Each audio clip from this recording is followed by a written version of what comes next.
Hi, this is Dr. Mack at PacificEastAquaculture.com. We're running our $99 cultured Maxima clam special. These are all ultra grade clams. They're about 2 inches. Some are slightly more, some might be very slightly less. And pretty much they're about 2 inches. You can see there's a little bit of variety of color. So if you order more than one, I'll do my best to try to pick out some different colors, but a lot of them are fairly similar. There's a lot of blues, some green, some that are sort of a greenish blue. But as you can see, they're all very nice colors.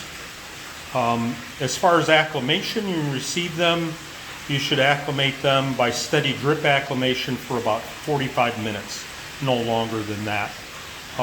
They can be placed on the sand as long as you have some rock rubble underneath them so that they can attach. They want to attach to a firm surface. You can put in one of the ceramic clam cradles. Those will work quite well.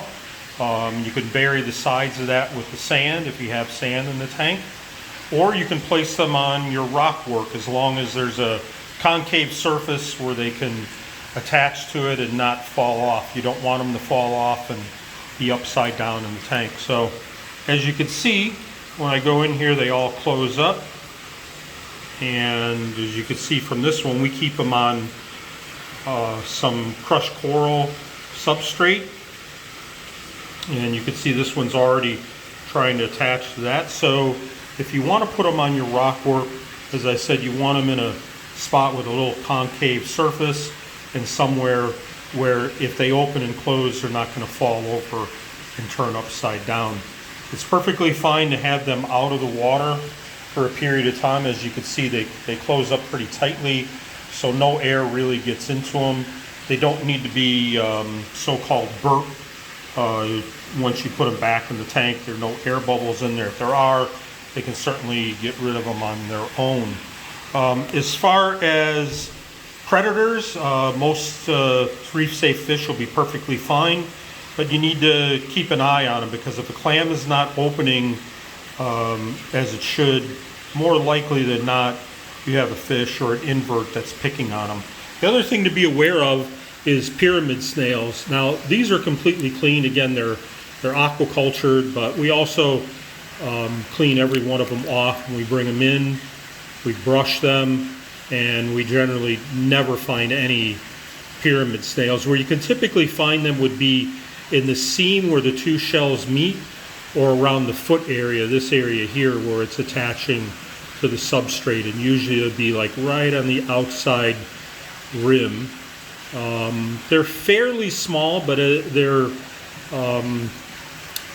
as the name implies, shaped kind of like a pyramid, sort of a pointed snail shell, long and thin. And if you look closely, you can find them. They're not that small, but they're fairly small. They can also sometimes be found in these areas, in the fluted areas, and you'll want to check those out. So just as a precaution, when you receive the clam, you'll want to go ahead and check it out. If you have a soft bristled toothbrush, you can brush the shell just to make sure there's nothing on it. Though I'll do that when they first come in from the farm and before they go out. But as a safety precaution, you'll want to double check on your own. So these come from a farm that I helped set up about 15 years ago, and we're regularly getting cultured clams from this farm.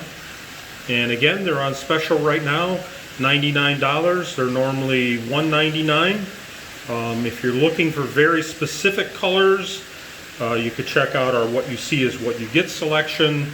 This is an R pick for the $99 special, but they're going to be chosen from these, so there's really no ugly ones.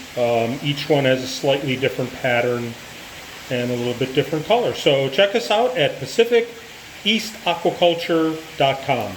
Take care.